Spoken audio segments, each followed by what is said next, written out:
Imagine if the government forced the New York Times to appoint Ben Shapiro as its editor-in-chief.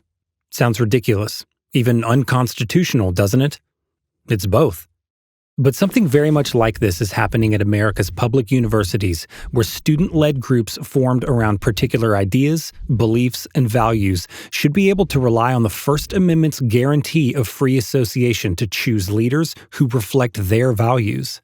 Yet, far too often, administrators act more like government bullies willing to force the New York Times to hire Ben Shapiro than like public servants bound by the Bill of Rights.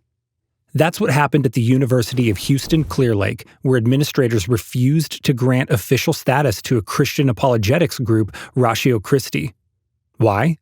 Because, although membership is open to anyone, the group requires its leaders to abide by key tenets of the Christian faith.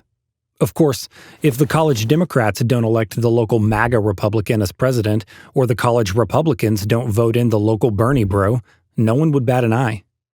Leaders who don't support a group's central idea, or worse, oppose it, threaten its very existence. Administrators at UHCL seemed to grasp that concept for the most part. Nearly every recognized student organization was allowed to determine their own leadership requirements. The Environmental Club screened potential leaders for adherence to its green-friendly viewpoint.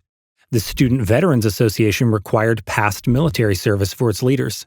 The Vietnamese Student Association limited leadership to Vietnamese students, and the International Student Advisory Board limited leadership to international students.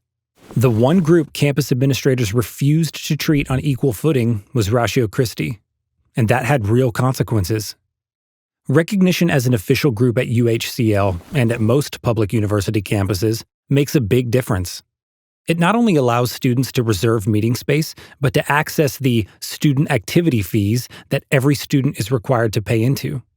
Add to that, without this recognized status, you can't advertise for events the same as other groups, and it's virtually impossible to effectively communicate on campus.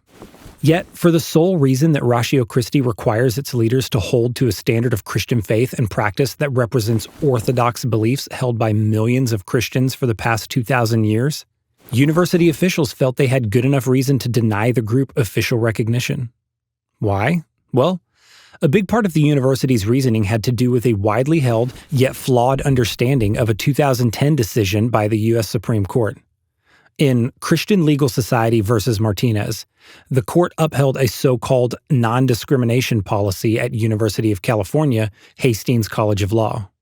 The policy forced every group on campus to adopt what is known as an all-comers approach, opening membership and leadership at every official group to every student.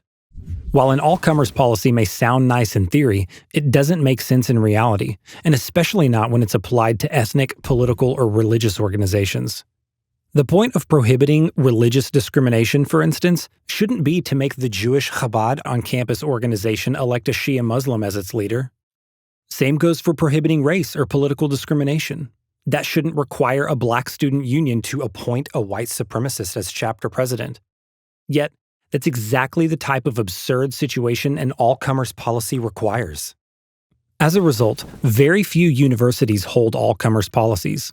Yet, even though the Supreme Court's ruling doesn't apply to their policies, administrators at schools like UHCL have tried hiding behind it to impose their own discriminatory, unconstitutional standards on Christian groups like Ratio Christi. In UHCL's case, it took a lawsuit from Alliance Defending Freedom to change the university's mind.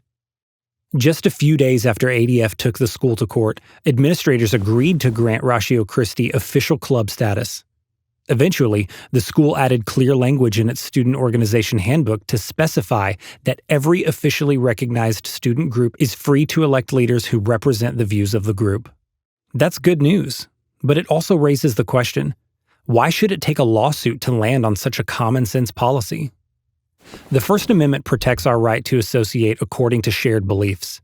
If universities refuse to respect that right, then courts will have to continue to step up and remind them of their duties and their limitations under the Bill of Rights. Did you like this video? Make sure to subscribe to this channel and click the notification bell so you don't miss an episode. You can also find more videos like this at adflegal.org/freedom-matters.